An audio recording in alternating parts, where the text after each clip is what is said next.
This is a reading from the poem of the Man God by Maria Valtorta, Volume 3, Episode 307. Jesus and the wife of his cousin Simon, 20th of October, 1945.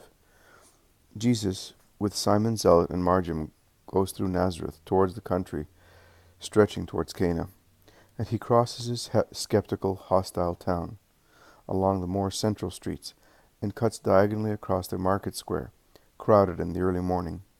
Many turn to look at him. Very few citizens greet him. Women, particularly elderly ones, smile at him. But with the exception of few children, no one comes to him. People whisper after he has gone by.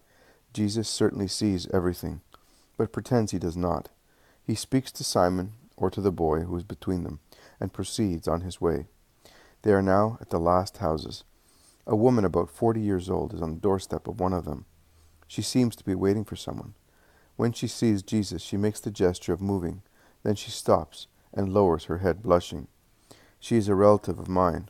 She is the wife of Simon of Alphaeus, says Jesus to the apostle.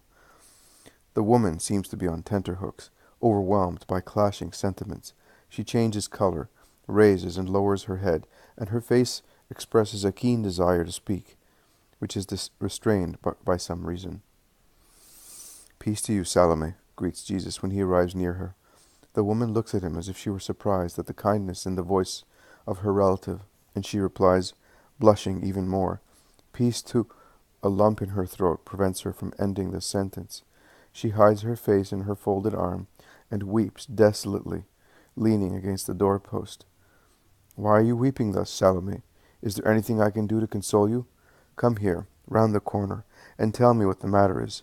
And he takes her by the elbow and leads her into a little lane between her house and her neighbor's kitchen garden. Simon stays at the entrance of the lane with Margim, who is utterly astonished. "What is the matter, Salome? You know that I have always loved you.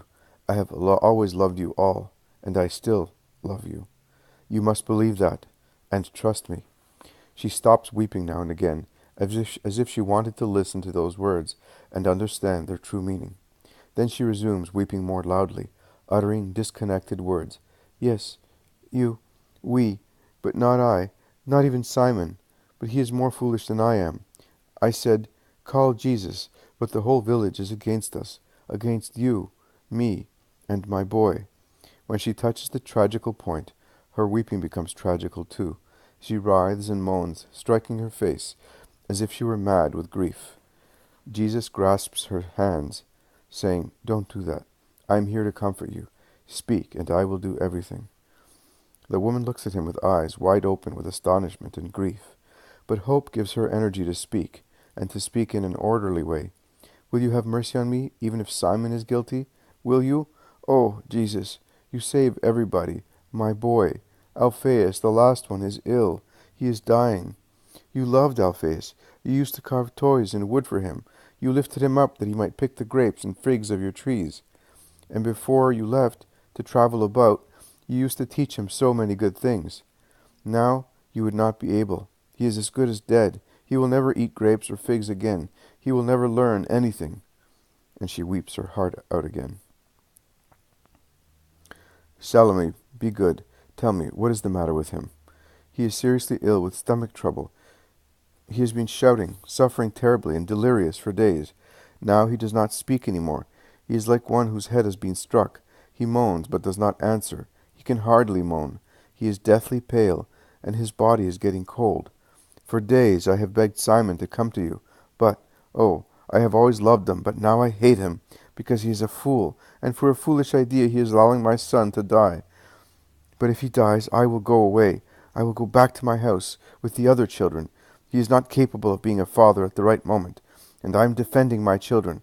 I will go away. Yes, I will. People can say what they like, but I am going away." "Do not say that. Give up your idea of revenge." "Of justice. I rebel against them all. See, I had to wait for you, because none of them would say to you, 'Come.' But I do. And I had to do it as if there were something wrong. And I cannot say to you, 'Come in,' because Joseph's relatives are in the house, and it is not necessary. Can you promise me that you will forgive Simon? That you will always be a good wife to him? If you promise me, I will say to you, 'Go home.' Your son is cured and will smile at you. Can you believe that? I believe in you. Against the whole world, I do believe in you. And can you forgive me? And can you forgive as you believe? But will you really cure him? Not only I will, but I promise you that Simon will cease doubting about me, and little Alphaeus, your other children, you and your husband will all come back to my house. Mary speaks of you so often. Oh, Mary, Mary. She was there when Alphaeus was born. Yes, Jesus, I will forgive. I will not say anything to him. No, I will say to him, this is how Jesus replies to your behavior, giving your son back to you. I can say that. Yes, you can. Go, Salome. Go. Weep no more. Goodbye. Peace to you. Good Salome. Go now. He takes her back to the door. He watches her go in. He smiles, seeing that in her anxiety she runs along the vestibule without even closing the door, and he sets it ajar slowly and closes it. He then turns to his two companions and says, And now let us go where we had to go. Do you think that Simon will turn? Asks the zealot. He is not an infidel. He only allows stronger people to dominate him. Well then, stronger than a miracle. You can see that you have replied by yourself. I am glad I saved the child. I saw him when he was only a few hours old, and he has always been very fond of me. As I am? And will he become a disciple? Asks Margiam keenly, and he looks rather skeptical that anyone can love Jesus as he does. You love me as a boy and as a disciple. Alphaeus loved me only as a boy, but later he will love me also as a disciple. But for the time being, he is only a little boy. He will soon be 8 years old. You will meet him. So I am the only boy and disciple? You are, at present. You are the head of the boy disciples. When you are a man, remember that you are as good a disciple as men. And so open your arms to all the children who will come to you, seeking me, and will say, I want to be a disciple of Christ. Will you do that? I will, Margiam promises gravely. They are now in the open, sunny country, and they move away from me in the bright sunshine.